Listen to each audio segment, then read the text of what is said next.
September is here, and we've got some chores to do in our garden. Some may be applicable to you, others may be not, and some of you just are done with the garden, and you've had a successful year or you've had a failure this year, but we want to encourage you to try it again and possibly do it differently than you did last year or this year, because if things didn't work, usually Holly and I, we try to do the same thing at least 2 years in a row, because there are some variables that can change. But beyond that, when you continue to do the same thing over again and get the same result, that is insanity. There you go.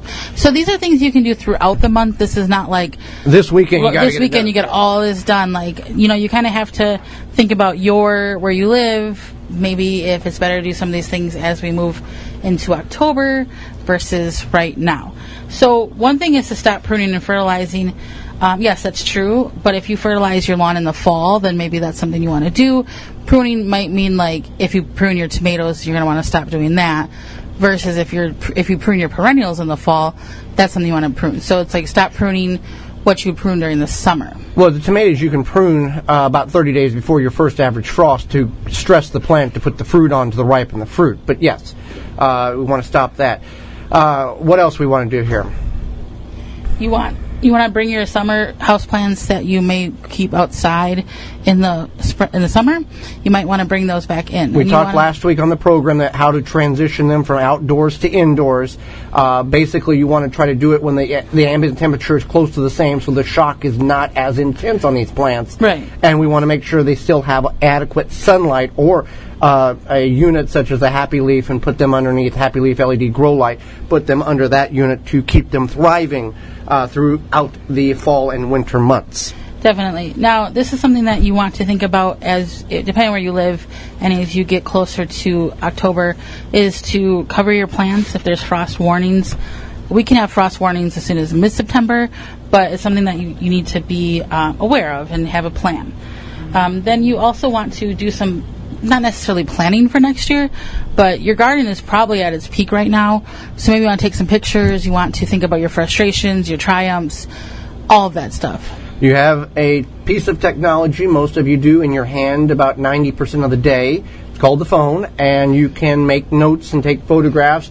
Even us that have that do what we do, Holly and I, we actually physically have to go back and go, what did we plant in this area last year? And we have to scroll back or look at video because we don't remember. Right. Some gardeners will actually a lot of people take notebooks. Take notebooks. A garden journal. They will take and put an old mailbox on the corner of their garden, and they'll keep their notebook and pens in there, and every time they go out, they'll make a little note about this problem here and date it in a little journal, and they keep it there so they know where it's always at.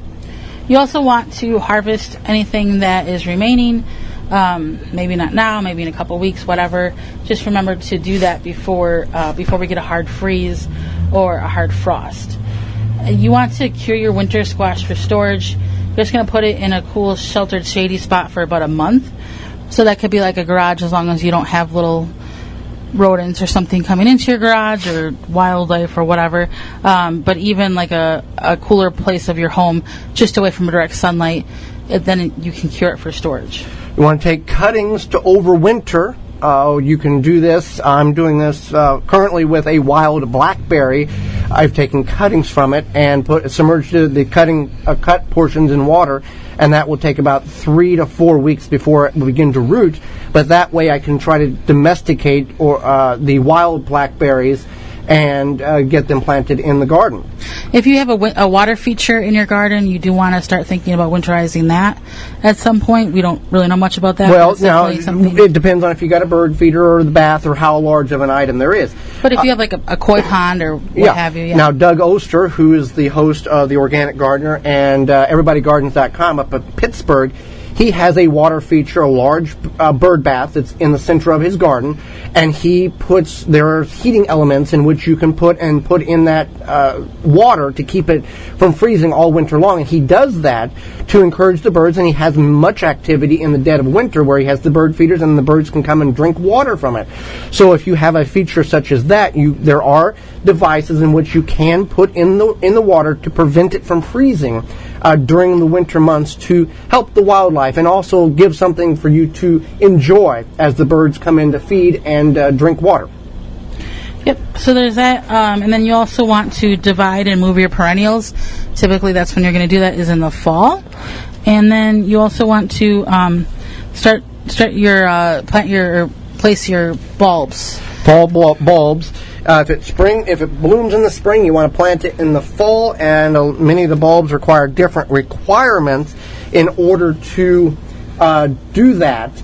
So we want to follow the instructions as the bulb indicates. Now, if you live in a warmer area, you can do some fall planting.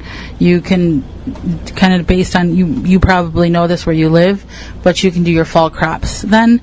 And then also sometimes in warmer areas, you're going to do different pruning. So this is knowledge that you would have, or if you've moved to a warmer area like the southern part of the United States, you're not sure, I would definitely suggest going to your local garden center to find out other more maintenance information. So, with that, what else do we need to do, or what can we do? Garden task for the warmer areas. We don't want to forget those individuals. Right. So that's the thing there with the bulb planting and the pruning and the flowers. All of that being said. Now, if you have fruit we don't want to forget garlic. We got to plant garlic we too. gotta plant our garlic. Then we do that the first weekend of October. The northern portions of the United States, we plant the garlic first week in October and harvest it in late June, early July.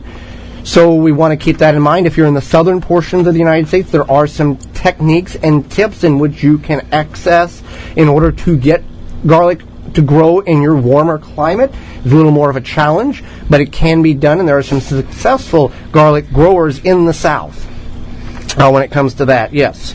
So, yeah, and then also you want to think about if you have a fruit tree, fruit bush, what have you, like raspberries, those get trimmed back in the fall. Some trees get pruned in late winter, so you have to know what you have. And when you prune your berry bushes, you want to prune the right thing on them so they will produce next year, because some people will prune the wrong portion of the plant and then they have no fruit, and sometimes the plant is killed by the excessive trimming of the wrong stuff. Yep, and then even something like hydrangeas, you want to make sure that you are trimming them back properly and not too much. Well, Holly, for more information, please visit thewisconsinvegetablegardener.com.